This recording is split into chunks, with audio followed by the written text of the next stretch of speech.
লাগাতার বৃষ্টি, শুট করা কি মুখের কথা, তাও আবার সকাল থেকে রাত পর্যন্ত। তেমনটাই করতে হলো রণজয় বিষ্ণুকে। জমা জলে রীতিমতো গড়াগড়ি খেলেন অভিনেতা। সেই ভিডিও সোশ্যাল মিডিয়ায় শেয়ার করে লিখলেন, দেখুন একবার মুখটা। 1 দশকেরও বেশি সময় ধরে গ্ল্যামার দুনিয়ায় রয়েছেন রণজয়।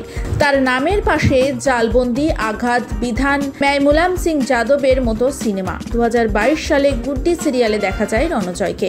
নায়িকা শ্যামপ্তি মুদলির সঙ্গে তার রসায়ন দর্শকদের বেশ পছন্দ হয়। এখন কোন গোপনে মন ভেসেছে সিরিয়ালে অনিকেতের চরিত্রে অভিনয় করছেন রণজয়। বিপরীতে রয়েছেন শ্বেতা ভট্টাচার্য।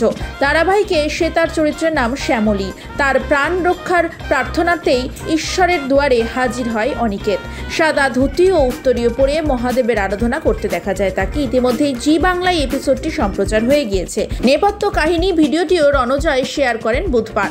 ভিডিও ক্যাপশনে বাংলা টেলিভিশনের তারকা লেখেন, উফ, এই দিনটা ভুলবো না, গোটা টিমকে কুর্নিশ। সবাই আমরা সকাল 8:30 থেকে রাত্রি 8:30 অবধি ভিজে শুট করেছি। বৃষ্টিও থামেনি, আমাদের কাজও থামেনি। যেখানে নর্দমার জল, বৃষ্টির জল, জমা জল সব এক হয়ে গেছে, তার মাঝখানে আমি গড়াগড়ি দিচ্ছি। আমার পিঠে, গায়ে, চুলে যে কি লেগেছে আর নাই বা বললাম। দেখুন একবার আমার মুখটা, একেবারে শেষের দিকে।